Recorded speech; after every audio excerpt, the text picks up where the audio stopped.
While some directors use editing merely as a way of moving from one sequence to the next, some incorporate it into the narrative in such a way that it is a fundamental element to telling the story. One of the pioneering directors in this method of incorporating narrative and editing, film substance and film style, is Christopher Nolan.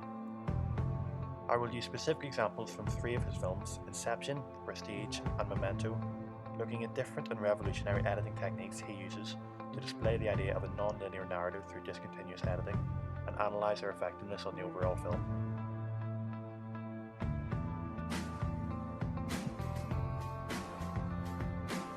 While the complex narrative is often what is synonymous with Inception, it is undeniable that the film had many visually striking sequences that were achieved through the combination of a unique story structure that allowed these fantastical, physics-defying sequences to be rooted in reality, and a great use of editing to display what is happening from the perspective of the characters.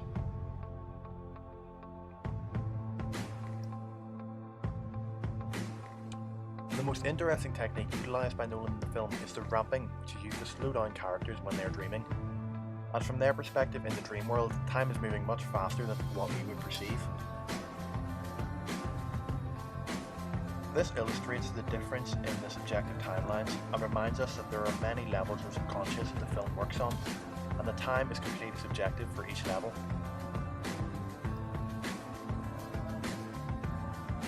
Depicted in real time, the events would look something like this. From this it is clear to see the relationship between the different timelines and how editing is used to portray the differences. This helps create a stylized, hyper-realistic world for the story that could not take place in our reality. Another example of this multi-layered narrative that operates within different time frames through discontinuous edits is The Prestige. The story is told through different timelines of characters reading each other's diaries several years apart. 3 different timelines are edited together depicting different events that are not in sequential order, revealing certain plot points at crucial times while still covering up the movie's twist ending. This self-aware style of flashbacks through diary entries also adds an element of subjectivity to the film, where we're never entirely sure of what the character perceives as truth is in fact the reality. This element turns out to be crucial to the overall plot of the film.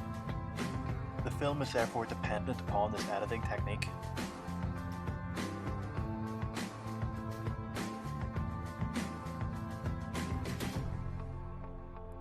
The use of editing also mirrors the nature of the film, as many of the tricks performed on stage are done through trick editing or movie magic, which utilises very strategically placed cuts among other special effects to trick the viewer, thus further bridging the gap between film substance and film style.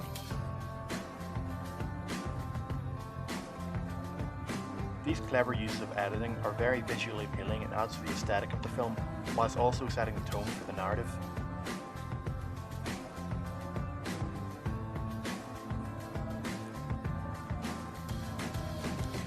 Often critically acclaimed for its intuitive editing and unique story structure, perhaps the most obvious use of a non-linear narrative in Nolan's works is Memento.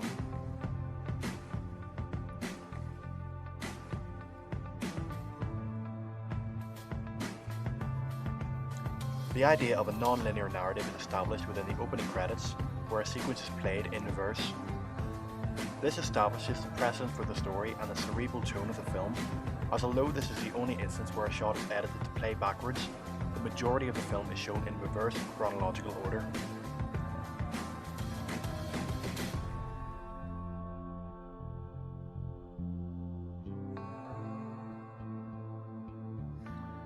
This shot of the undeveloping or failing Polaroid photograph can also be viewed as an allegory for the protagonist's fading memory.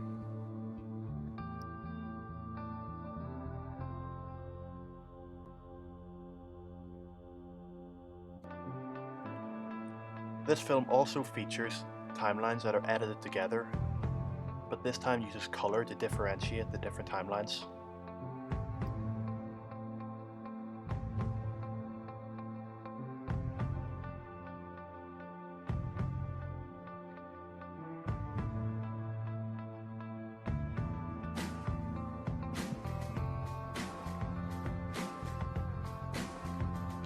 Having the film play in reverse chronological order is crucial to the overall film, as through this unique editing technique, we are put in the same position as the protagonist as we are deprived of any backstory, and are left to feature out the plot of the film just as he is.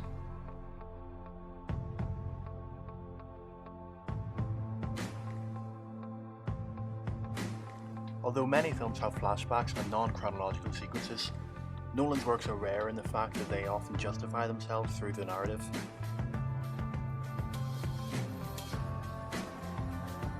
It is clear that these films could not be told without this experimentation with editing to the same degree, which further tests how audience perceive what is happening based on the cuts in the film and the resulting implications for the characters. These examples illustrate what is so unique about Nolan's works, as it shows the merging of film substance and film form, so that the visuals are intertwined with the narrative. The story is formed through careful consideration of the editing techniques that will be used, and the advancements in editing in turn allow the story to be told in a particular way. It is where they overlap in which true film form is uniquely created. Films that feature true originality of editing techniques or story are usually the ones that are remembered and most critically acclaimed, just like the majority of Nolan's work.